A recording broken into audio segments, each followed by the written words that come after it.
Existem histórias na Bíblia que começam com batalhas, outras começam com reis.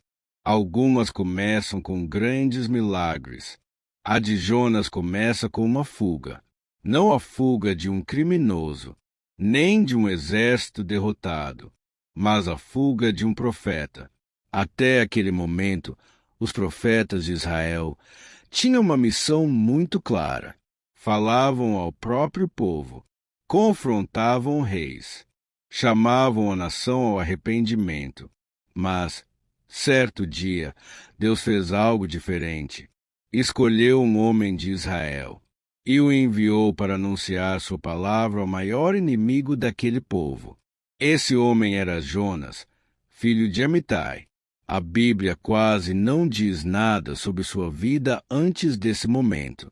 Sabemos apenas que era profeta e que viveu durante o reinado de Jeroboão II, quando Israel atravessava um período de prosperidade, mas também de crescente afastamento de Deus. Foi então que a ordem chegou. Levanta-te, vai à grande cidade de Nínive, e anuncia que a sua maldade chegou até mim. Nínive não era uma cidade qualquer. Era a capital da Assíria, o centro do império mais temido do Oriente. Suas campanhas militares espalhavam terror por onde passavam. Cidades inteiras eram destruídas. Povos eram deportados. A crueldade dos assírios tornou-se conhecida muito além de suas fronteiras. Era justamente para aquele lugar que Deus mandava seu profeta. A expectativa era simples.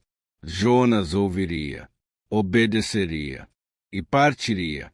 Mas foi exatamente o contrário. A Bíblia registra sua decisão em poucas palavras. Jonas levantou-se para fugir da presença do Senhor. Não houve discussão, não houve perguntas, não houve pedido de confirmação. Ele simplesmente virou as costas. Seguiu para Jope, um importante porto no litoral de Israel. Ali encontrou um navio prestes a partir para Tarsis. Era praticamente a direção oposta de Nínive. Quanto mais longe pudesse ir, melhor. Comprou a passagem, entrou no navio e deixou o porto para trás. Talvez acreditasse que, recusando aquela missão, Deus escolheria outro profeta. Talvez imaginasse que bastava mudar de caminho para deixar aquela responsabilidade para trás. Mas havia uma coisa que Jonas ainda precisava aprender. É possível fugir de uma cidade, de pessoas, de responsabilidades, mas ninguém consegue fugir daquele que criou os mares por onde navegamos. E não demoraria muito para que Jonas descobrisse isso da maneira mais difícil possível. O céu começava a escurecer. Os ventos mudavam de direção. E, muito antes de Tarsis aparecer no horizonte, a viagem já estava condenada. O navio deixou Jope sem dificuldades. Os marinheiros ajustaram as velas. A embarcação ganhou velocidade. Parecia o início de uma viagem comum pelo Mediterrâneo, mas aquela travessia nunca chegaria ao destino. A Bíblia diz: o Senhor lançou sobre o mar um forte vento. Não era apenas uma mudança no tempo, era uma tempestade provocada pelo próprio Deus. O céu escureceu rapidamente. As ondas começaram a bater contra o casco. O vento aumentava a cada instante. Em pouco tempo, a embarcação inteira estremecia. Os marinheiros perceberam que aquela não era uma tempestade comum. Eram homens acostumados ao mar. Já tinham enfrentado ventos fortes, mas nunca algo como aquilo. O navio rangia. As velas se rasgavam. A madeira parecia prestes a ceder. Enquanto tentavam manter a embarcação flutuando, cada homem começou a invocar o Deus em quem acreditava. Era um retrato do mundo antigo. Cada povo tinha suas próprias divindades. Cada marinheiro buscava socorro onde podia. Ao mesmo tempo, lançavam ao mar parte da carga. Mercadorias valiosas desapareceram nas águas. O prejuízo era enorme, mas, diante da possibilidade de morrer, nada parecia mais importante do que aliviar o peso do navio. Enquanto isso, Jonas não estava no convés, nem ajudando, nem orando, nem observando a tempestade. Ele havia descido ao porão e dormia profundamente. O contraste era impressionante. Acima dele, o caos, gritos, cordas arrebentando, ondas quebrando sobre o convés. Abaixo, silêncio, até que o capitão desceu para procurá-lo. Encontrou o profeta dormindo. Não conseguiu esconder a indignação. Como podes dormir numa hora dessas? Levanta-te, clama ao teu Deus. Talvez ele tenha compaixão de nós e não morramos. Jonas abriu os olhos, mas permaneceu em silêncio. Enquanto isso, os marinheiros buscavam uma explicação para aquela tragédia. Naquela época, muitos acreditavam que desastres daquele tipo eram consequência da ira de alguma divindade. Então decidiram lançar sortes. Se havia alguém responsável por aquela calamidade, as sortes o revelariam. O resultado caiu sobre Jonas. Todos voltaram os olhos para aquele passageiro misterioso. As perguntas vieram imediatamente. Quem és? De onde vens? Qual é o teu povo? O que fizeste para que isso acontecesse? Sem saída, Jonas respondeu: Sou hebreu e adoro o Senhor, o Deus dos céus, que fez o mar e a terra. O silêncio tomou conta do navio. A resposta era assustadora. Se aquele Deus havia criado o mar, então era contra ele que Jonas estava fugindo. O próprio profeta confirmou. Contou que havia recebido uma missão e que decidirá abandoná-la. Os marinheiros ficaram apavorados. Não entendiam como alguém poderia tentar escapar justamente do Criador dos céus e da terra. Enquanto conversavam, a tempestade piorava. As ondas continuavam crescendo. O navio já não suportaria muito mais tempo. Então fizeram a pergunta inevitável: O que devemos fazer contigo para que o mar se acalme? Jonas olhou para o oceano, depois para aqueles homens que lutavam para sobreviver, e respondeu sem hesitar: Levante-me e lance-me ao ar. Era a única maneira de salvar todos os outros. Os marinheiros não aceitaram a resposta de Jonas. Lançá-lo ao mar significava condená-lo à morte. Por mais desesperadora que fosse a situação, eles ainda procuravam outra saída. Seguraram os remos, forçaram a embarcação contra as ondas. Tentaram voltar para a costa, mas era inútil. O vento continuava empurrando o navio para o mar aberto. As ondas cresciam a cada tentativa. Era como se a própria tempestade impedisse qualquer fuga. Finalmente, aqueles homens entenderam que haviam chegado ao limite. Antes de tocarem Jonas, fizeram algo inesperado. Voltaram-se ao Deus de Israel. Senhor, nós te pedimos, não nos faças morrer por causa da vida deste homem. Não coloque sobre nós a culpa por seu sangue, porque tu, Senhor, fizeste o que desejaste. Era uma oração simples, mas sincera. Eles já não clamavam aos antigos deuses. Agora falavam diretamente ao Deus que governava aquele mar. Depois disso, aproximaram-se de Jonas, levantaram-no e o lançaram às águas. Assim que seu corpo desapareceu entre as ondas, a tempestade cessou, o vento parou, as ondas baixaram. O mar voltou a ficar calmo como se nada tivesse acontecido. O silêncio que tomou conta da embarcação era ainda mais impressionante do que a própria tempestade. Os marinheiros compreenderam imediatamente o que havia acontecido. Não era coincidência, não era sorte. Tinham acabado de testemunhar o poder do Deus de Israel. A Bíblia diz que eles passaram a temer profundamente o Senhor, ofereceram sacrifícios, fizeram votos. A fuga de um profeta acabará levando homens estrangeiros a reconhecerem o verdadeiro Deus. Enquanto isso, Jonas afundava, sem tábuas, sem cordas, sem qualquer possibilidade de sobrevivência. A luz desaparecia à medida que descia. As águas o envolviam completamente. Humanamente, sua história terminava ali, mas Deus ainda não havia encerrado aquela missão. O Senhor já havia preparado a próxima cena. A Bíblia diz apenas: o Senhor preparou um grande peixe para engolir Jonas. Não explica sua espécie, não descreve seu tamanho, porque o foco nunca foi o animal. O foco era a ação de Deus. Num instante, Jonas desapareceu nas profundezas. No seguinte, estava vivo dentro daquele enorme peixe. O homem que tentará fugir cruzando o mar, agora estava preso no lugar mais improvável que alguém poderia imaginar, sem saída, sem controle, sem forças para correr. Pela primeira vez desde que tudo começou, Jonas não podia fazer absolutamente nada. Restava apenas uma escolha: encarar o Deus de quem havia tentado fugir. Jonas não sabia quanto tempo havia passado. Dentro do grande peixe, não existia dia nem noite. Não havia céu. Não havia horizonte. Não havia qualquer esperança de escapar.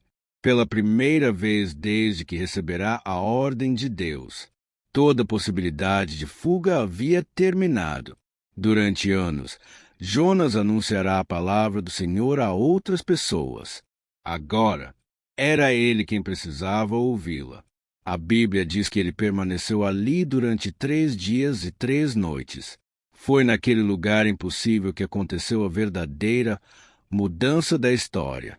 Jonas começou a orar. Sua oração não começou com pedidos, nem com reclamações. Primeiro, ele reconheceu que Deus ainda o havia ouvido. Na minha angústia clamei ao Senhor, e ele me respondeu. Jonas compreendia algo que não havia entendido quando embarcou em Jope. A distância nunca impediu Deus de ouvi-lo. Nem o mar, nem a tempestade, nem as profundezas. Depois, relembrou os últimos momentos antes de ser engolido. As águas me cercaram até a alma. O abismo me rodeou. As algas se enrolaram na minha cabeça. Era a lembrança de alguém que tinha certeza de que morreria.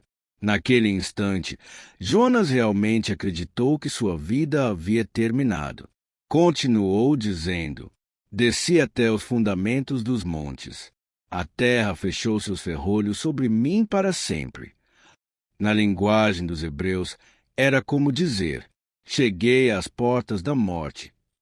Mas a oração muda completamente de direção quando ele declara: contudo, tu fizeste subir da sepultura minha vida. Naquele momento, Jonas percebeu uma verdade que havia passado despercebida. O grande peixe não era seu castigo, era seu livramento. Se Deus não tivesse preparado aquele animal, o mar teria sido seu túmulo. Aquilo que parecia uma prisão era, na verdade, a única razão de ele ainda estar vivo. Essa percepção muda completamente o sentido da história. Deus não estava tentando destruir seu profeta. Estava impedindo que ele destruísse a si mesmo. Enquanto orava, Jonas também reconheceu o próprio erro. Entendeu que havia confiado mais na própria vontade do que na vontade de Deus. E terminou sua oração com uma declaração que resume todo o livro: a salvação pertence ao Senhor.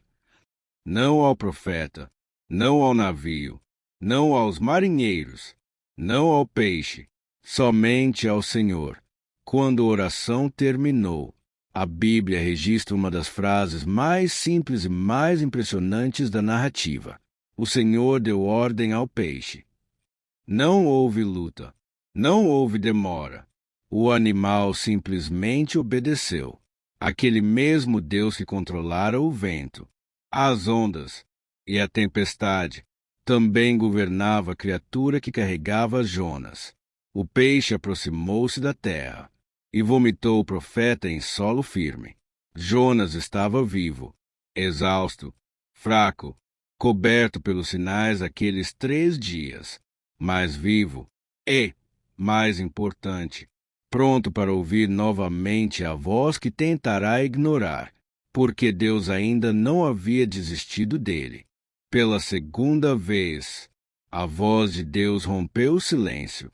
Levanta-te, vai à grande cidade de Nínive e anuncia a mensagem que eu te darei.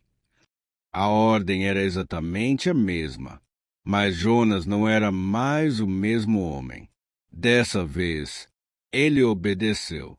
A viagem foi longa, dias atravessando estradas poeirentas, montanhas, vales, até que, finalmente, a capital da Síria apareceu diante dele. Nínive fazia jus à sua fama. Era uma cidade enorme, movimentada, rica, o coração de um império que dominava povos inteiros pelo medo. Seus portões recebiam comerciantes de várias regiões. Soldados circulavam pelas ruas. Mercados permaneciam cheios. Nada indicava que aquela cidade estivesse prestes a ouvir uma sentença divina. Jonas entrou, sem escolta, sem autoridade política, sem exército, apenas um homem caminhando pelas ruas da cidade mais poderosa do Oriente, e começou a anunciar uma única mensagem: ainda 40 dias, e Nínive será destruída. Nada mais. Nenhuma promessa, nenhuma explicação, nenhuma tentativa de convencer. Apenas uma advertência. Era uma mensagem curta, mas atingiu a cidade como uma tempestade. As pessoas começaram a comentar umas com as outras. A notícia atravessou mercados, casas, praças. Logo já não era apenas a voz de Jonas. Toda Nínive comentava sobre aquele estranho profeta vindo de Israel. O mais surpreendente aconteceu. Eles acreditaram. A Bíblia não registra debates, nem resistência, nem perseguição ao profeta. O povo simplesmente reconheceu que aquela mensagem vinha de Deus. Rapidamente proclamaram um jejum. Vestiram pano de saco, símbolo de arrependimento e humilhação. A notícia chegou ao palácio. Quando o rei soube da pregação, também reagiu. Levantou-se do trono, retirou suas vestes reais, vestiu pano de saco, sentou-se sobre cinzas. A imagem era impressionante. O homem mais poderoso da Síria abandonava os símbolos do poder para reconhecer sua fragilidade diante de Deus. Em seguida, publicou um decreto para toda a cidade. Ninguém deveria comer nem beber. Homens, mulheres, crianças, todos participariam do jejum. Até os animais ficariam sem alimento. Mas o decreto não falava apenas de jejum. O rei ordenou algo ainda mais importante. Cada um abandone seu mau caminho e deixe a violência que pratica. Ele compreendeu que arrependimento verdadeiro não era apenas tristeza, era mudança. Depois declarou: quem sabe Deus se volte, desista da sua ira, e não sejamos destruídos. Não havia exigência, nem arrogância, apenas esperança na misericórdia de Deus. Então aconteceu aquilo que Jonas já temia desde o início. O Senhor viu que aquele povo havia mudado de atitude, viu que abandonava seus maus caminhos e retirou o julgamento que havia anunciado. 40 dias se passaram e Nínive continuava de pé. A cidade que esperava destruição recebeu misericórdia. Era um dos maiores avivamentos registrados em toda a Bíblia. Milhares de pessoas responderam à palavra de Deus. Mas, enquanto toda Nínive comemorava a vida, havia um homem profundamente frustrado, o próprio Jonas. Qualquer profeta sonharia com um resultado como aquele. Uma cidade inteira havia abandonado seus pecados. O rei se humilhara diante de Deus. O julgamento fora evitado. A missão estava cumprida. Mas Jonas não via motivo para comemorar. A Bíblia descreve sua reação de forma direta. Isso desagradou profundamente a Jonas, e ele ficou irado. Em vez de alegria, sentiu indignação. Então voltou-se para Deus. Pela primeira vez, revelou o verdadeiro motivo de sua fuga. Ah, Senhor, não foi isso que eu disse quando ainda estava na minha terra? Foi por isso que tentei fugir para Tarsis. Finalmente tudo fazia sentido. Jonas nunca fugira por medo dos assírios. Também não duvidava da missão. Ele fugira porque conhecia Deus e sabia exatamente o que poderia acontecer se Nínive se arrependesse. Continuou sua oração. Eu sabia que tu és Deus misericordioso e compassivo, paciente, cheio de amor, e que desiste de enviar o castigo. Essas palavras já haviam sido usadas nas Escrituras para descrever o caráter do Senhor. Jonas conhecia essa verdade. O problema era aceitá-la quando ela alcançava seus inimigos. Para ele, os assírios mereciam justiça, não misericórdia. Era impossível esquecer tudo que aquele povo havia feito contra tantas nações. No coração do profeta, ainda existia um limite para a graça de Deus. Então fez um pedido surpreendente. Agora, Senhor, tira a minha vida, porque para mim é melhor morrer do que viver. Era uma declaração dura. Jonas preferia morrer a ver Nínive continuar existindo. Deus poderia ter respondido com uma repreensão. Poderia lembrar ao profeta de tudo o que acabará de fazer por ele. Mas escolheu outro caminho. Fez apenas uma pergunta. É certo que fiques tão irado? Jonas não respondeu. Saiu da cidade. Subiu até um lugar de onde podia observar Nínive. Ali construiu uma pequena cobertura. Sentou-se à sombra e esperou. Talvez acreditasse que Deus ainda destruiria a cidade. Talvez esperasse que os ninivitas voltassem rapidamente aos antigos pecados.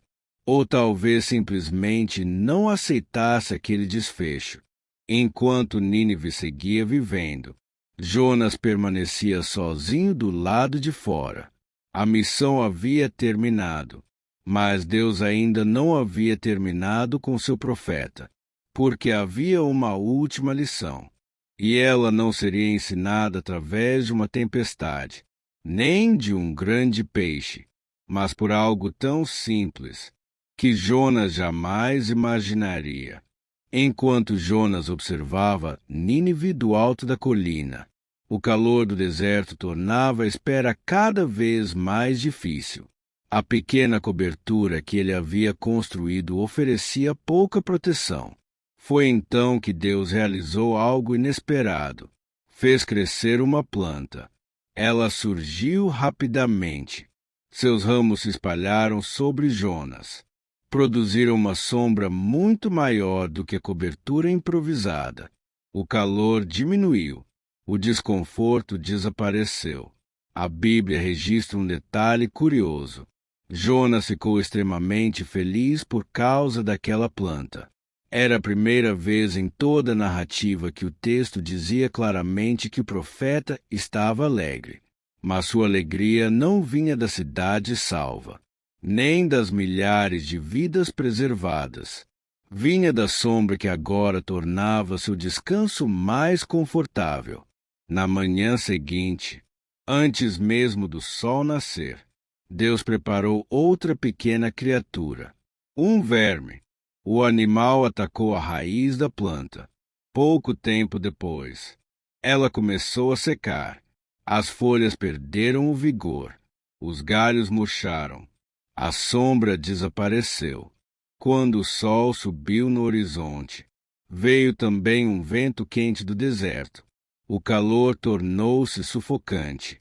Sem a proteção da planta, Jonas voltou a sofrer. O sol queimava sua cabeça. O vento parecia retirar todas as suas forças. Mais uma vez, ele desejou morrer. Disse: é melhor morrer do que viver. Então Deus fez a mesma pergunta, mas agora usando a planta como exemplo. É certo que fiques tão irado por causa da planta. Desta vez, Jonas respondeu: sim, tenho razão para ficar irado, e tanta que prefiro morrer. O profeta continuava olhando apenas para a própria dor. Foi então que Deus revelou o verdadeiro sentido de toda aquela história. Disse: tu tens compaixão da planta, pela qual não trabalhaste, nem a fizeste crescer. Ela nasceu numa noite, e numa noite morreu. Depois acrescentou: e eu não deveria ter compaixão da grande cidade de Nínive, onde vivem mais de 120 mil pessoas que não sabem distinguir a mão direita da esquerda, além de muitos animais. Era impossível não perceber o contraste. Jonas lamentava a perda de uma planta, mas desejava a destruição de uma cidade inteira. Sofria quando perdia conforto, mas não conseguia se alegrar quando milhares de vidas eram poupadas. Naquele momento, Deus mostrou que sua misericórdia não conhecia as fronteiras que os homens criavam. Ela alcançava Israel, mas também alcançava a Síria. Alcançava o justo e também o pecador arrependido. O livro termina exatamente aí, sem informar a resposta de Jonas, sem dizer se ele mudou de atitude, sem contar o que aconteceu depois. A última palavra pertence à pergunta de Deus, e talvez isso tenha sido intencional, porque aquela pergunta nunca foi dirigida apenas a Jonas. Ela atravessou os séculos e continua sendo feita a cada leitor. A maioria das pessoas conhece Jonas por causa do grande peixe, mas o peixe ocupa apenas uma pequena parte da narrativa. O verdadeiro centro dessa história sempre foi o coração humano. Jonas conhecia a Deus, mas ainda precisava aprender a amar como Deus ama. Tentou fugir da missão. Foi alcançado no mar. Recebeu uma segunda oportunidade. Viu uma cidade inteira se arrepender. E, no final, descobriu que o maior trabalho de Deus não era transformar Nínive. Era transformar o próprio profeta. O livro termina sem uma resposta, porque Deus permite que cada geração responda por si mesma. Até onde vai a nossa disposição de perdoar? Existe alguém que consideramos indigno da misericórdia de Deus? Ou será que, assim como Jonas, também criamos limites para uma graça que Deus nunca limitou? Essa é a pergunta que encerra a história. E talvez seja justamente por isso que o livro de Jonas continua tão atual. Porque ele não fala apenas de um profeta que fugiu. Fala de todos aqueles que, em algum momento da vida, descobriram que Deus é muito mais misericordioso do que imaginavam.